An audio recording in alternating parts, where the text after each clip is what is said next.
Welcome to the ISO on the Gonzaga Nation Media Network. This is a Wednesday, meaning Mailbag Wednesday. It is August 31st. Had to look at the calendar really quick because it's hard to believe that August is over. That means college basketball season is right around the corner. It means college football has started. And I appreciate the questions that have come in from Seth, Tony, and Phil. But first, if you have a question, send it my way. Either email it to dickau@scorebooklive.com or send it to our Gonzaga Nation SI social media channels, whether it's Instagram, whether it's Facebook, whether it's Twitter or TikTok. Send it my way through those channels, or you could even send it to me on my own personal social media channels, whether it's at Dan Dickau 21 on Twitter or Instagram at DDickau 21. So let's just jump right into it on a Mailbag Wednesday episode where I take 3, sometimes 4 listener questions, whatever it might be, and I do my best to give it a good answer. So we'll get going right now with Seth from Dallas. He asks, have you been to SMU and what do you think of their arena? Yes, I have been to SMU. I know Gonzaga played there a few years back. I believe it was with Kyle Wilcher's group. Um, I think they won. I can't remember the outcome of that game. I didn't go to that game. But I have been to I believe it's called Moody Coliseum at SMU. And I called a game for CBS Sportsnet a few years back. It was Cincinnati when Mick Cronin was the head coach against SMU. Tim Jankovic was the head coach, but unbelievable facility, unbelievable college gym. The uniqueness, the cool factor of that arena was something I wasn't expecting. I saw pictures coming in. I'd seen it on TV before.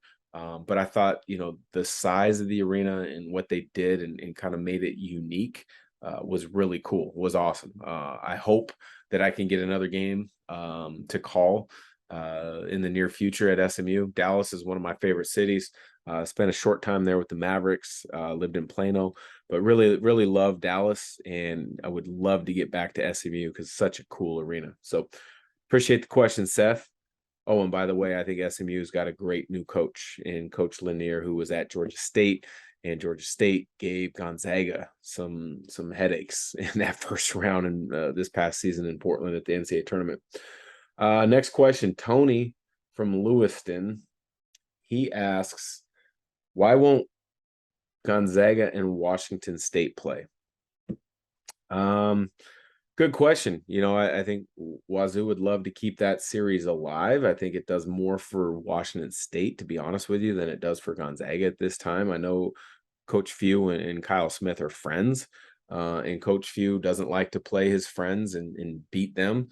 Now, Kyle Smith was obviously in the WCC for a number of years as an assistant and then a head coach at San Francisco, and that's a different deal where you just can't get away from it. Kind of like Billy Greer, even though Beach and Coach Few are much closer. You can't get away from it if you're in the same league, but if you can schedule it the same or schedule it in the non-conference, that's a different deal.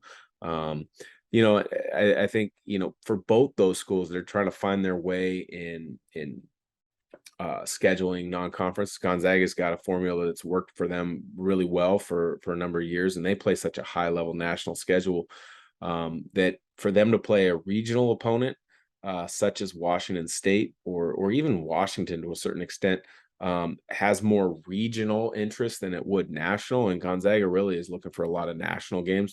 Now, I know I'm going to get some comments from Cougar fans and Husky fans about that, but it just that is the nature of it right now. I think Washington State, if you look at their non-conference, I know they're not playing Idaho this year for the first time I want to say in close to 100 years. So, they're going through trying to figure out how to best put their schedule together. They've been one of the best staffs under Kyle Smith, at least analytically, looking at opportunities and what they need to do.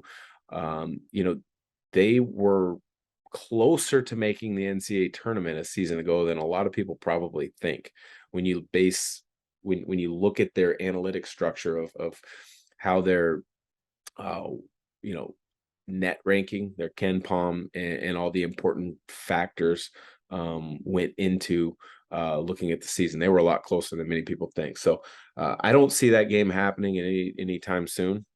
If it were to happen, I think it would be a Spokane Arena game as opposed to a Pullman game or an on-campus game at Gonzaga. Next question, Phil from Lexington.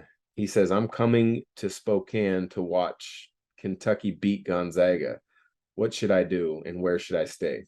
Well, Phil, awesome that you're coming to the game. I don't know about the outcome of that. I think Gonzaga's primed for a heck of a year. Although Kentucky, Oscar Tshiebwe's back. He's just like Drew Timme, he's kind of one of the front runners for Player of the Year across the country. So it should be a fun game. But when you look at it, going from Lexington to Spokane is a difficult trip. I've made it from Spokane to Lexington and back for broadcast before, and it's difficult to get there. Obviously, if you're on the team, you're going to be flying on a charter, but if you're a fan getting there, it's going to be a difficult trip. So you're probably going to be flying Delta. My guess would be through into either Atlanta, Minneapolis, Salt Lake City, getting into Spokane. And then when you get to Spokane, there's a number of great hotels, but to be honest, if you want the full Spokane experience, you got to stay at the Davenport.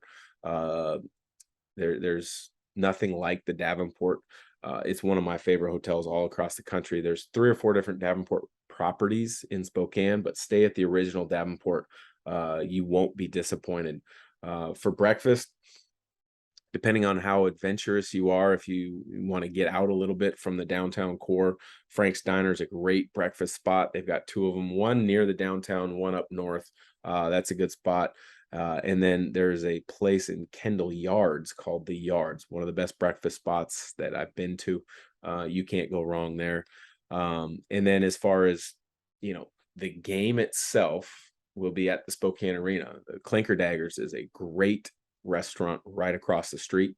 If you want something really nice right on the river, if you're looking a little bit more low key, David's Pizza is also right across the street from the Spokane Arena. But then post game, probably want to hit up Jack and Dan's, one of the best sports bars in the country. It used to be owned by one of Gonzaga's royal families, I guess you could call him. John Stockton's dad, Jack, owned it for a number of years. It's a block or so off campus. It is a Spokane institution. You won't be disappointed. You'll be there. I would imagine a lot of Kentucky fans that come in for the game will head that way just for the experience and just to check out what it's like at Jack and Dan's. But friendly people, they're not going to give you too much of a hard time, especially because Gonzaga is probably going to win that game. So appreciate the question, Phil. Best of luck with your travels, safe travels, and enjoy your time in Spokane. Thanks again for listening to the ISO and Mailbag Wednesday. Again, if you have a question, send it my way. I'll do my best to get to it. Take care. Have a great rest of your week.